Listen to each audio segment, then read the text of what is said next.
I'm lying on the floor of our unfinished nursery when I hear my husband speak for the first time. The acquisition needs to close before the baby arrives. His voice carries down the hallway, clear and perfect. I can't maintain this much longer. My hand freezes on my belly. 6 months pregnant, and our daughter just kicked, like she knows her mother's world is shattering into 1,000 pieces. Daniel is deaf. He's been deaf since birth.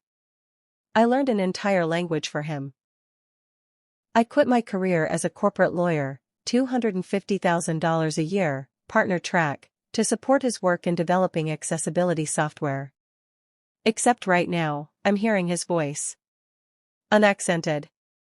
Flawless. Real. Yes, she suspects nothing, he continues, and I realize he's on speakerphone. Emma's too invested to question anything anymore. The hardwood floor is cold against my cheek. I should move. Stand up. Confront him. Instead, I lie here like prey, hoping the predator doesn't notice me. My mind is shuffling through our relationship like a deck of cards, and suddenly every memory looks marked. 8 months ago, I met him at a charity gala for the hearing-impaired community. I was 3 glasses of wine deep, contemplating escape, when I saw him standing alone by the silent auction table. He had dark hair that fell slightly too long, a fitted suit that whispered money without screaming it, and this stillness about him that drew me in. I'd approached with my networking smile ready. He didn't turn around. "Excuse me," I'd said, touching his shoulder lightly. He spun, startled, and his hands moved immediately in sign language. "I'm sorry, I'm deaf. I didn't hear you." I knew basic signs from college. My roommate's brother was deaf. "I'm Emma," I signed clumsily. "The painting is beautiful." His whole face transformed. "You sign?" "A little. Very badly." He smiled, and something in my chest shifted permanently. "Your signing is terrible," he signed with exaggerated slowness, "but your smile isn't." If you've ever felt that instant connection with someone, that lightning strike moment where you just know, drop a high voltage in the comments. Because what I'm about to tell you will make you question if that feeling can ever be trusted again. We spent 3 hours talking that night. Him signing, me fumbling through responses, both of us laughing at my mistakes. He told me about his tech company worth $47 million. I told him about contract law slowly draining my soul. When he asked for my number, I gave it without thinking twice. Our first date, I'd taken an intensive crash course in American Sign Language. When I signed I wanted to actually talk with you, not at you, his eyes had lit up like I'd given him the world. Now, lying on this nursery floor, I wonder, was that delight real? Or was he laughing at how easily I was fooled? 6 weeks into dating, I met his family. His mother Patricia was all Southern charm wrapped around steel, examining me over brunch like I was a suspicious growth she was considering having removed. "How long have you known my son?" she asked, over-enunciating the way people do around sign language. 6 weeks. "And you've already learned to sign. How convenient." The word dripped with accusation. Daniel's hand found mine under the table. "Don't worry about her," he signed. "She's protective because of my disability. People have tried to take advantage before. His sister Monica was worse. She watched me like a hawk throughout the meal, her eyes narrowed to slits. When Daniel stepped away, she leaned in close. "What do you want from him?" "I'm sorry?" "My brother is worth $47 million. He's vulnerable. So I'll ask again, what do you want?" I'd straightened my spine, channeling every ounce of courtroom composure. "I want to get to know him. That's all." She laughed, sharp and bitter. "Sure you do." Lying here now, I'm replaying that laugh in my head.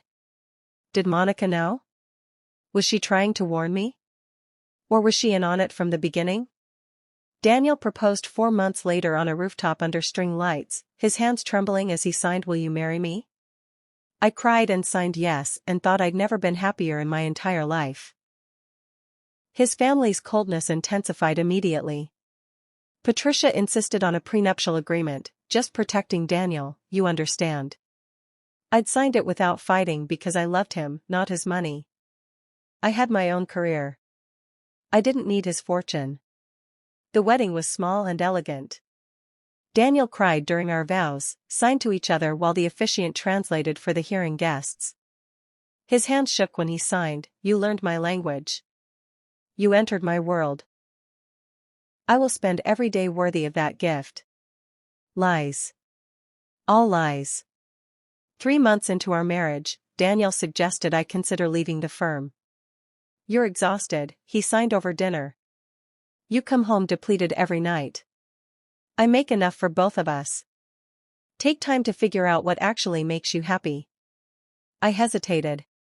My career had been my identity for 10 years. Think about it, he signed, kissing my forehead. I just want you to be happy. 2 weeks later, my firm lost a major case I'd advised against pursuing. The partners needed a scapegoat. I was it. Daniel held me while I cried, then signed, maybe this is the universe telling you something. I quit the next day. Was the case lost naturally? Or did he engineer that too?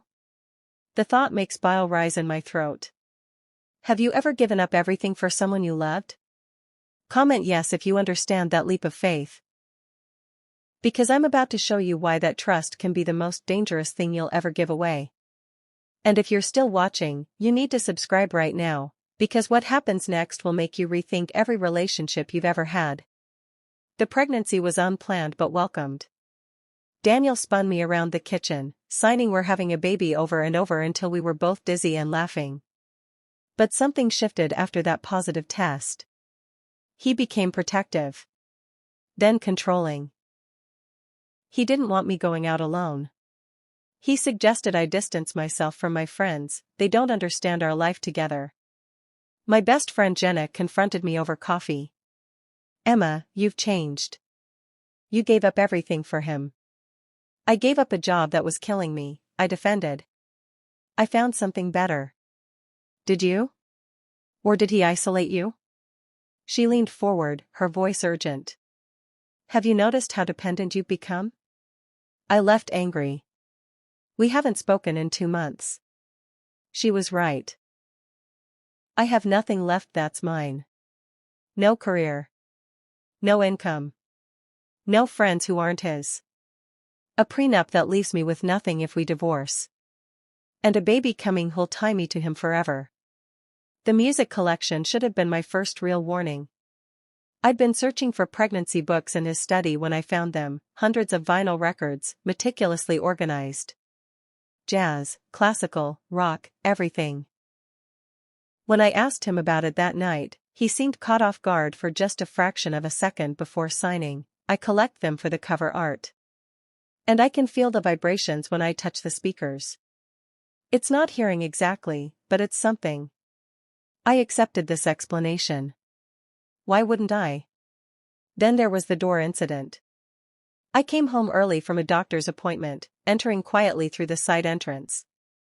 Daniel was in his office with the door slightly open. I approached silently, planning to surprise him. Before I even appeared in the doorway, he looked up and smiled directly at me. How did you know I was there? I signed, laughing. I felt the air change, he signed back. I always know when you're near. I thought it was romantic. Now I think, you heard me. You've always heard every single thing. From Daniel's office, the voice continues. The whole deaf thing was your idea, Patricia, he says, and I realize his mother is on speakerphone. You said it would ensure I found someone genuine. My mother-in-law's voice crackles through, cold and satisfied. And it worked, didn't it? Emma proved she loved you for you, not your money. Most women wouldn't have bothered learning sign language. She gave up everything, Daniel says, and there's something in his voice I can't identify. Guilt? Pride? I don't know anymore. That's how you know it's real, Patricia responds. A woman who'd do all that, sign a prenup, quit her career? She's committed. She's not going anywhere. Especially now that she's pregnant. The words hit me like a physical blow. It was a test. The deafness was a test to see if I was genuine. And I passed by systematically destroying my own life. When are you going to tell her? Patricia asks. Daniel sighs, I hear it clearly now, that small exhalation I've never heard before. I don't know. The longer this goes on, the harder it gets. You should have told her before the wedding. She would have left. Maybe she deserved that choice. There's a long pause. I love her, Mom. I really do. This started as your protective scheme, but I genuinely fell in love with her. Then tell her. If she really loves you, she'll understand. Will she? Daniel's voice drops lower. I watched her give up everything. Her career, her friends, her independence. All for a lie. How do I come back from that? I need to move. I need to get out of this house before. Emma? Daniel's voice, closer now. He's in the hallway. I freeze, my pregnant body awkward and heavy on the floor. Emma. Real panic now. Footsteps running. He appears in the nursery doorway, and for 3 seconds we just stare at each other. His face cycles through shock, fear, guilt, calculation. Then his mouth opens. Closes. Opens again. He signs, Are you okay? The baby? The audacity nearly makes me laugh out loud. Subscribe right now if you want to see how this ends. Because what I say next will either save me or destroy me completely. And trust me, you don't want to miss what his family has been hiding this entire time.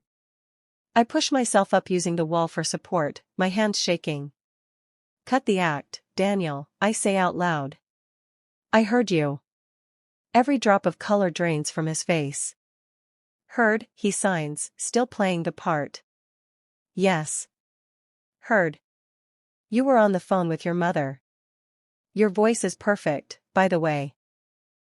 Not what I imagined during all those nights I lay awake wondering what you'd sound like. But perfect. He opens his mouth, to speak or to sign, I'll never know, but I hold up my hand. Don't, I say, my voice shaking with rage. Don't sign. Don't pretend. Just don't. And then Daniel Pierce, my deaf husband of 8 months, speaks directly to me for the first time. I can explain. You can explain. I laugh, and it sounds unhinged even to my own ears. You pretended to be deaf for over a year, manipulated me into giving up everything, isolated me, got me pregnant, and you can explain? Emma, please. How long? I cut him off. How long have you been able to hear? He runs his hand through his hair, a gesture I've seen 1,000 times but never heard the accompanying sigh until this moment. Always. I've never been deaf. The room tilts sideways. I grab the doorframe to keep from falling. It started as my mother's idea, he continues quickly, words tumbling out. After my last girlfriend cheated on me with my business partner, tried to access company accounts, it was a nightmare. Mom suggested that if I pretended to have a disability, I could see who really cared about me versus my money. So you faked being deaf. I learned ASL years ago for the software development. It wasn't hard to. Wasn't hard? My voice rises to a scream. You built our entire relationship on a lie, and it wasn't hard? No, God, that came out wrong. He steps toward me. I step back. Emma, please. It was supposed to be temporary. Just for a few dates, to see if you were genuine. But then I fell in love with you. Really in love. And I didn't know how to tell you without losing you. So you just kept lying? I kept trying to find the right time. But then you quit your job, we got married, you got pregnant, there was never a good time. I'm shaking now, my whole body vibrating with fury. Did anyone else know? Your family? He hesitates. That 1-second pause tells me everything. They all knew, I whisper. Your mother. Monica. Everyone at our wedding. They all watched me sign my vows to you, and nobody said a word. Emma.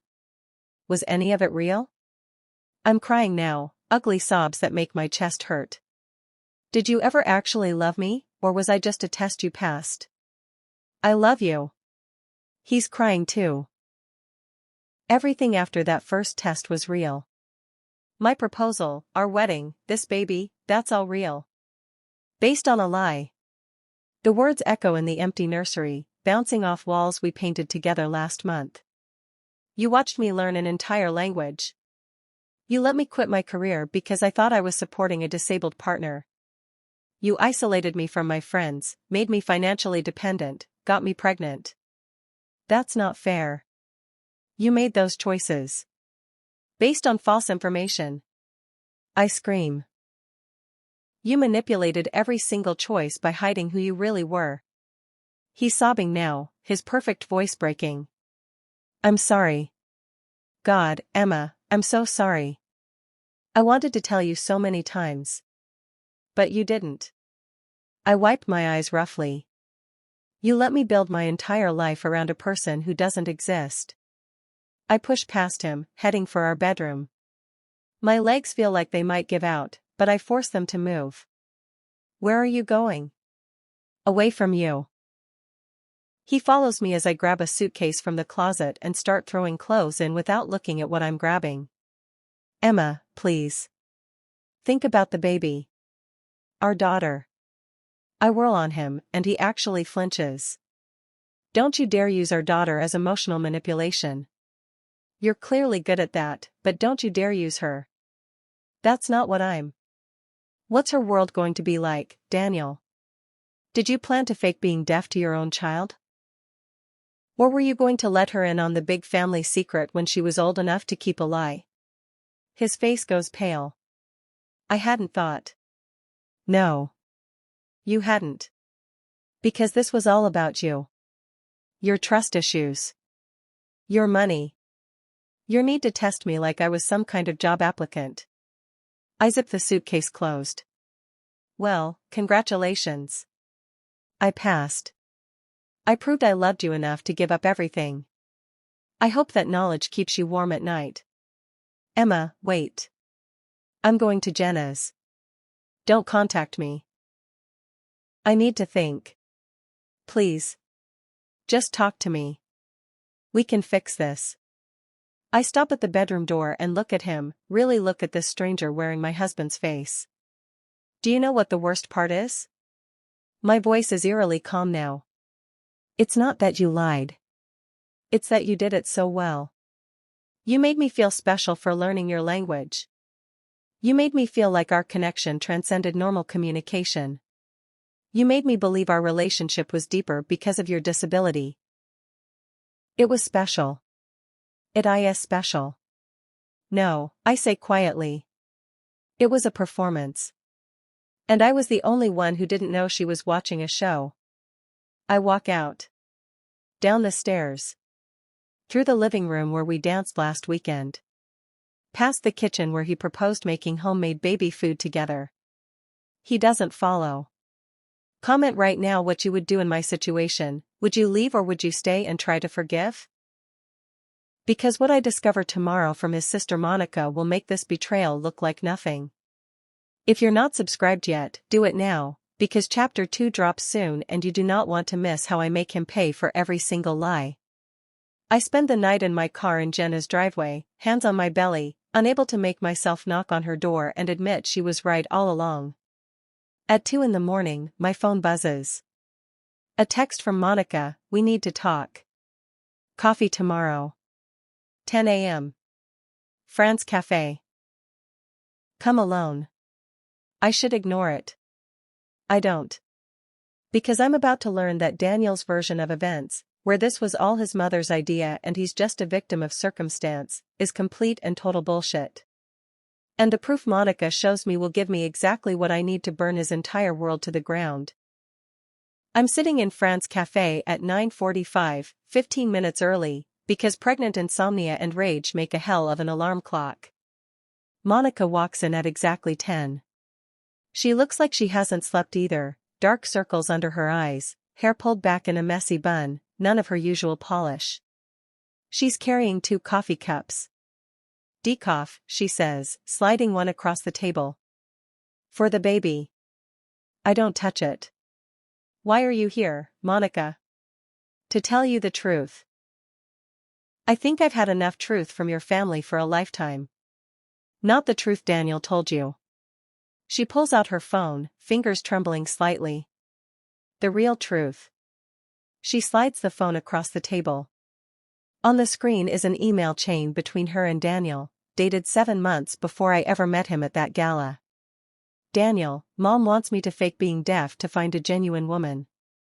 It's insane, right? Monica, it is insane. Don't do it. Daniel, but what if she's right? What if I never know if someone loves me or my money? Monica, then you go to therapy like a normal person.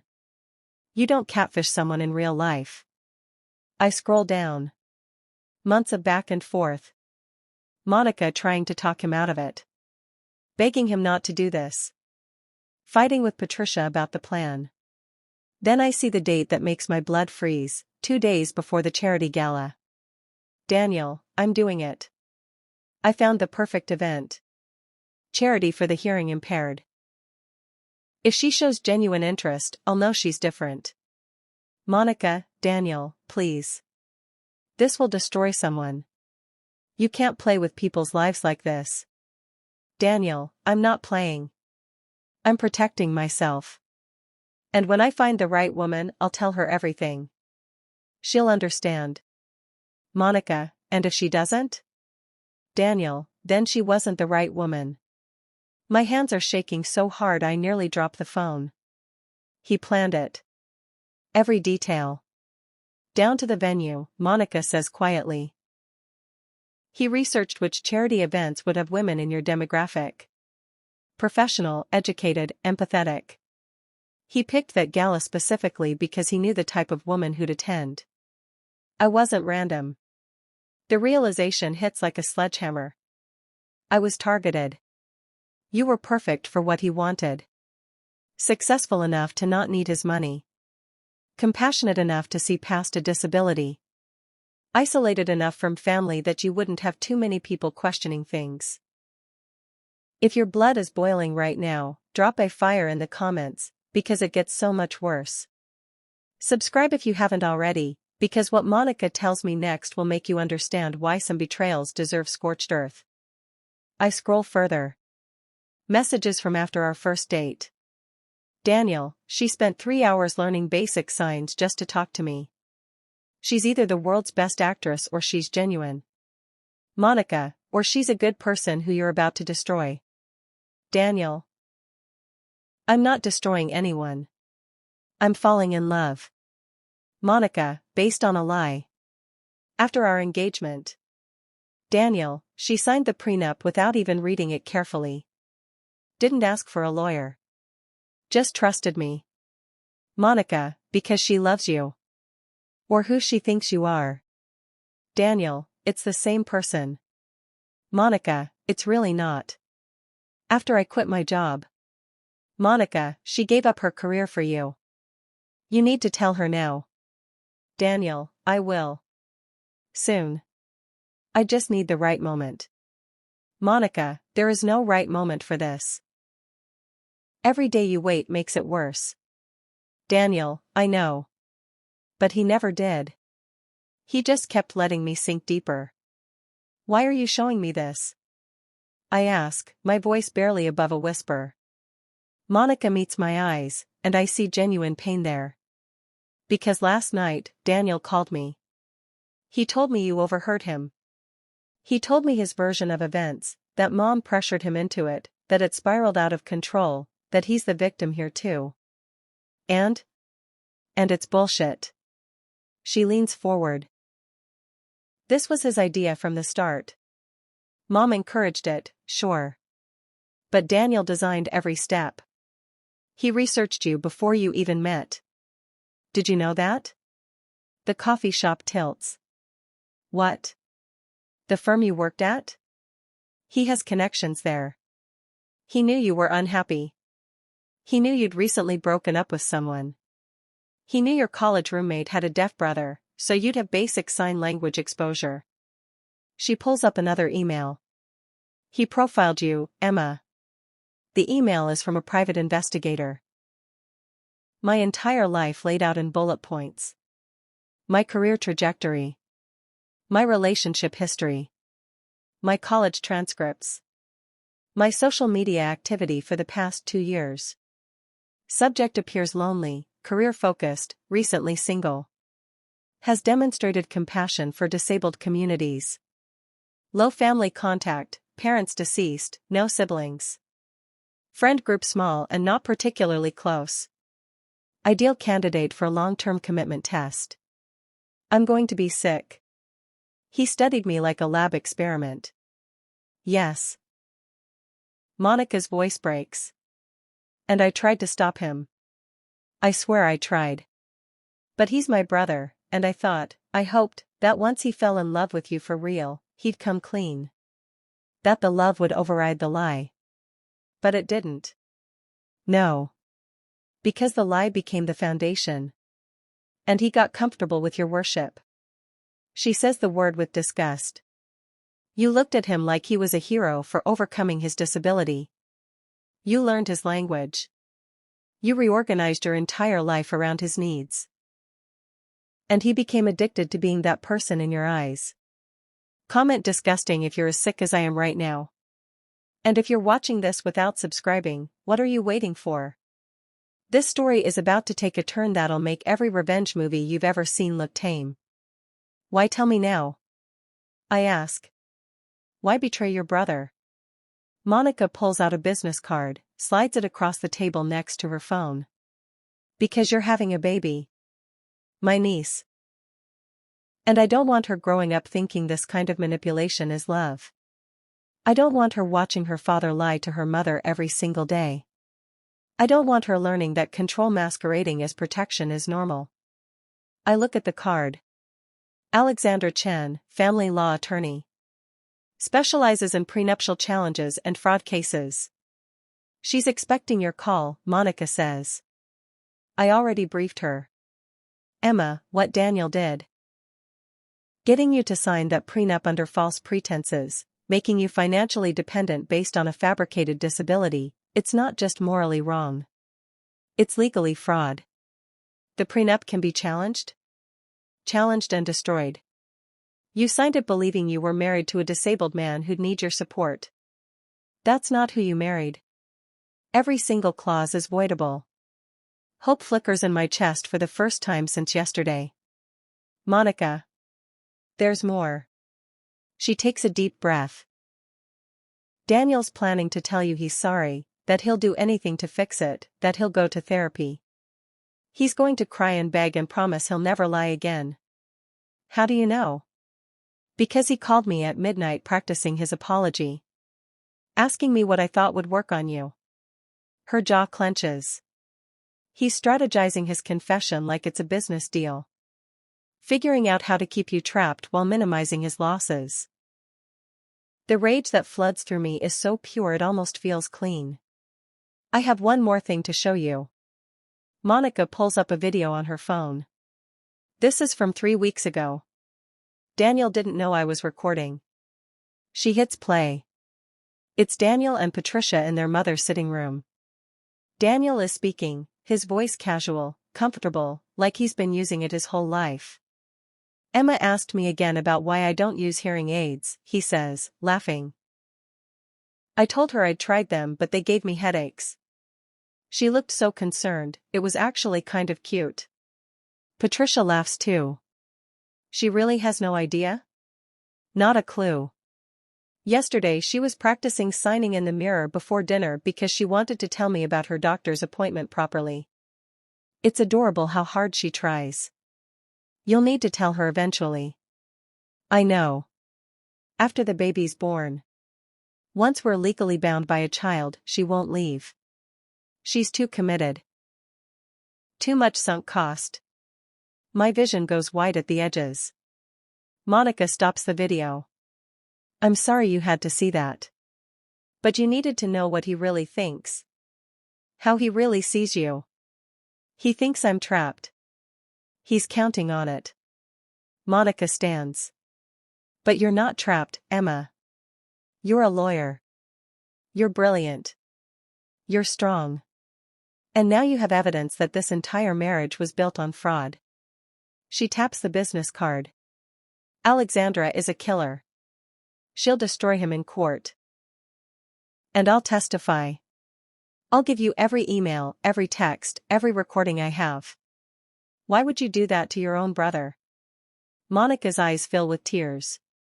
Because what he did to you is unforgivable. And because that baby girl deserves better than a father who thinks love is a strategy game. She picks up her coffee. Take him for everything, Emma. Burn it all down. And when my niece is old enough to ask what happened, I'll tell her the truth. That her mother was strong enough to walk away from a beautiful lie and build an ugly truth. She walks out, leaving me with her phone, the business card, and a rage so focused it could cut diamonds. I call Alexandra before I even leave the cafe. What would you do with this evidence? Comment below, and if you think she should destroy him completely, say destroy. If you think there's any chance of forgiveness, say forgive. Let me know, because what happens next will show you exactly what I chose. 3 months later, I'm sitting in a conference room with too much glass and not enough air. Daniel sits across from me. We haven't spoken since the night I left. He looks hollow, weight lost, stubble on his jaw, eyes sunken. Part of me feels satisfied.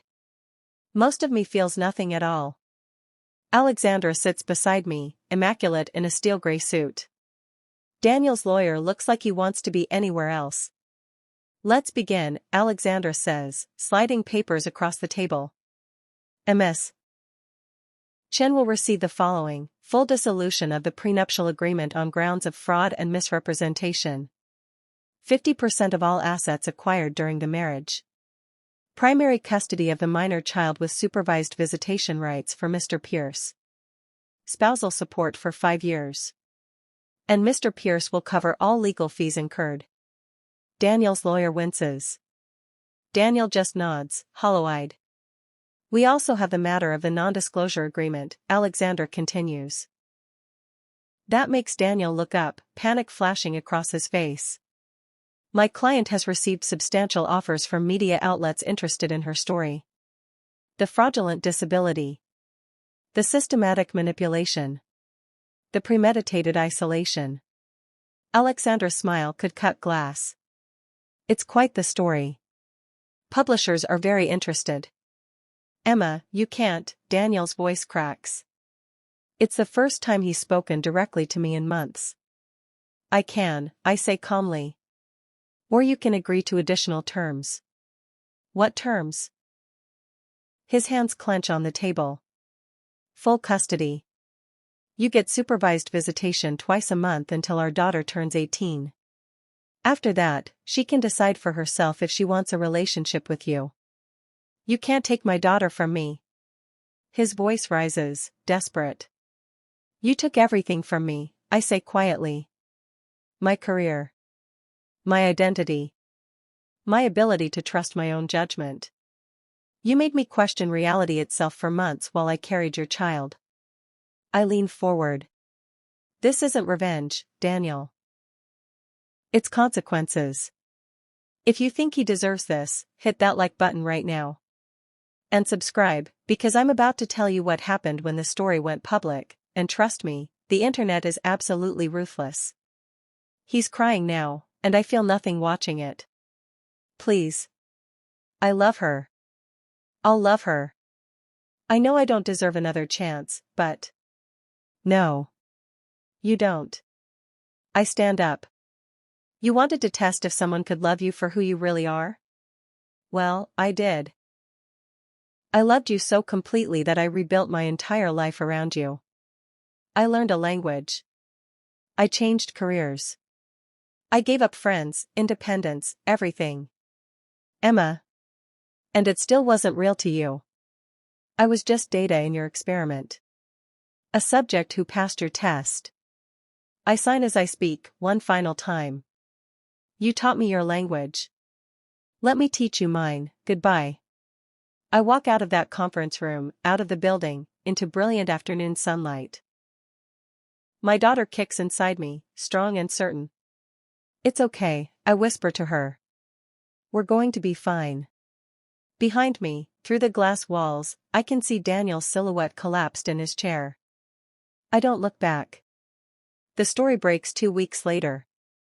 Tech millionaire faked disability to test wife's love. She was pregnant when she found out, goes viral within hours. The footage Monica leaked, carefully edited to protect my privacy but destroy his reputation, spreads across every platform. My phone explodes with interview requests. Good Morning America. The Today Show. Netflix wants to option my story. Publishing houses are in a bidding war for my book. I choose carefully. Only the interviews that let me control the narrative. Only the deals that give me final approval. Only the platforms that understand this isn't entertainment, it's a warning. The book deal I sign is for 7 figures. The Silent Betrayal. How I Learned Love's Language and Discovered It Was All a Lie will be published in 8 months. Daniel's company stock plummets. 3 major clients pull their contracts. His board of directors quietly asks him to step down. Patricia releases a statement claiming family privacy, but nobody's buying it. The internet is absolutely merciless. My favorite headline, he wanted a genuine woman. He got a lawyer instead. Jenna helps me move into a new apartment.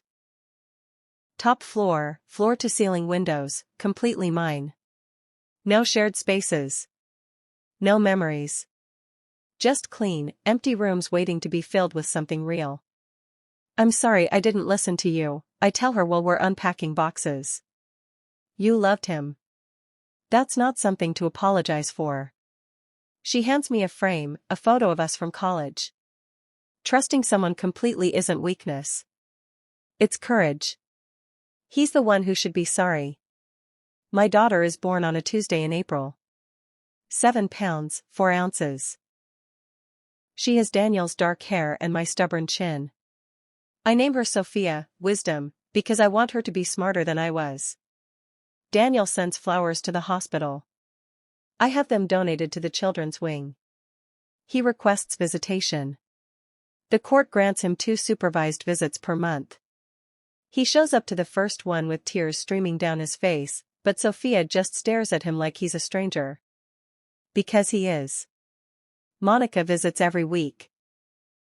She brings books and baby clothes and apologies she doesn't owe. I should have told you from the beginning, she says, holding Sophia with practiced ease. You told me when I needed to hear it most, I say. That's what matters. She becomes the Aunt Sophia needs, the one who shows up, who tells the truth, who doesn't perform love as a test. Patricia sends one letter. I return it unopened. Some apologies aren't worth reading. 6 months after Sophia is born, I go back to work. Not corporate law, family law. I specialize in cases like mine. Prenup signed under duress. Financial abuse disguised as protection. Manipulation masked as love. My first client is a woman whose husband pretended to have cancer to keep her from leaving. My second is a man whose wife faked a disability to access his insurance money. The work is hard. The stories are brutal. But every case I win feels like I'm saving a version of myself. Comment your own story if you've ever escaped a manipulative relationship. I read every single one, and your courage matters. And if this story helped you see red flags in your own life, that subscribe button could literally save you. Don't wait until you're 6 months pregnant and trapped. Do it now. 1 year after I walked out of that nursery, I'm sitting on my living room floor with Sophia. She's babbling, grabbing at my hands, trying to copy the signs I'm making. I still use sign language with her. I learned it for a lie, but I'm keeping it as a gift. A second language. A skill given freely, without manipulation. Mama, I sign. She grabs my fingers, gums them enthusiastically. Close enough. My phone buzzes. Another unknown number. Another text from Daniel that I'll block without reading. They come every few days now. I'm sorry. I love you. I love her. Please. I delete it and return to my daughter. The book comes out next month. The reviews are already rolling in. Devastating. Important. A masterclass in reclaiming your narrative.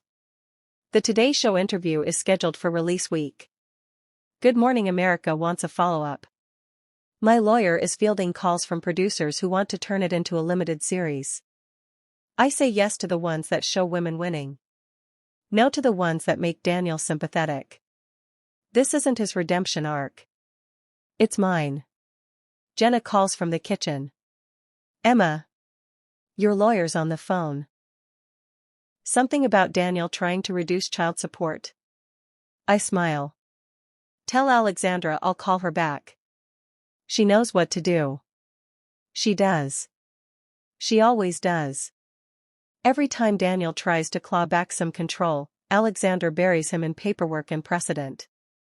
Every time he tries to paint himself as the victim, she reminds the judge about the fraud, the manipulation, the premeditated deception. We win every single time.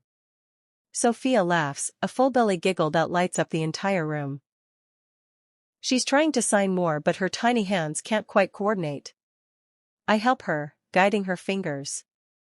More, I say out loud. That's right, baby. More. More life. More truth. More freedom. More everything we build together without him. My phone rings again. Not Daniel this time, it's a producer from Netflix. Ms. Chen? We'd love to discuss the limited series rights. We're thinking 6 episodes, A-list director, full creative control for you. Are you interested? I look at Sophia. At my apartment. At the life I built from the ashes of his lies. Send me the contract, I say. I'll have my lawyer review it. Because that's what I do now. I read the fine print. I question the narrative. I trust, but I verify. Always. That night, after Sophia's asleep, I open my laptop and write. Not the book, that's done. This is something new. A resource guide for people escaping manipulative relationships. How to document everything. How to find lawyers who specialize in fraud. How to rebuild when someone has systematically dismantled your life. I call it the aftermath. It goes live on my website at midnight. By morning, it's been downloaded 40,000 times. The messages pour in. Thank you. This saved me. I didn't know I could fight back. You gave me hope. Every single message makes the last year worth it. Daniel sends another text, I saw the downloads. I'm glad you're helping people. I really am proud of you. I block the number and add a note to the restraining order documentation. Trying to manipulate me through praise now. Nice try. Sophia cries from her room, not distressed, just awake. I go to her, lift her from the crib, hold her close. Your father wanted to test if people could love him for who he really is, I whisper against her hair. But he never showed anyone who he really was. He showed them a performance. A carefully calculated fiction designed to prove his worst assumptions about humanity. She yawns, nestling into my shoulder. But you and me? I rock her slowly. We're going to be different. We're going to be honest. Messy and imperfect and real. And when you're old enough, I'll teach you that love without truth is just control with better marketing. She falls back asleep in my arms.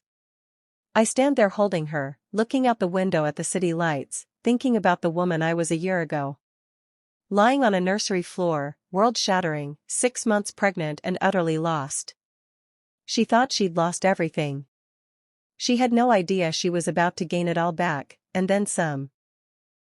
If this story changed how you see relationships, manipulation, or love itself, comment changed below. If you learned something that might save you or someone you love, that like button isn't just engagement, it's proof that truth matters more than perfect stories. And if you haven't subscribed yet, what are you waiting for? These stories continue. The fight continues. Justice continues. Don't miss what comes next.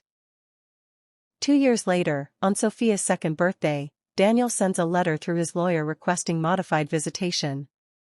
Alexander calls me. He wants unsupervised time. Weekly visits. Claims he's been in therapy, made breakthroughs, ready to be a real father. What does the therapist say? That he shows genuine remorse and understanding of his harmful patterns. She pauses. But Emma, it's your call. Always your call. I watch Sophia in her playroom, stacking blocks with fierce concentration. She looks up, signs Mama perfectly now, and grins. Tell him no, I say. Supervised visits continue until she's 18. If he wants a relationship with her after that, she can decide for herself based on who he actually is, not who he performs to be. Done. I hang up and join Sophia on the floor. We're building a tower together, her small hands and my larger ones, working in tandem, creating something real. The book hits the bestseller list. The Netflix series gets greenlit. My law practice is turning away clients because I can't keep up with demand. But none of that matters as much as this moment. Right here. Building blocks with my daughter in the home I bought with my own money, filled with truth instead of performance, built on foundation that can't be shaken by someone else's lies. Daniel taught me a language he didn't really need. But I taught myself something better: how to rebuild. How to recognize manipulation. How to turn pain into purpose and betrayal into power. And I'm teaching Sophia the most important language of all, the one where love and truth aren't separate words, but the same thing spoken honestly. More, she signs. Yes, I sign back. Always more. More truth. More strength. More life on our own terms. And this time, I'm the one teaching.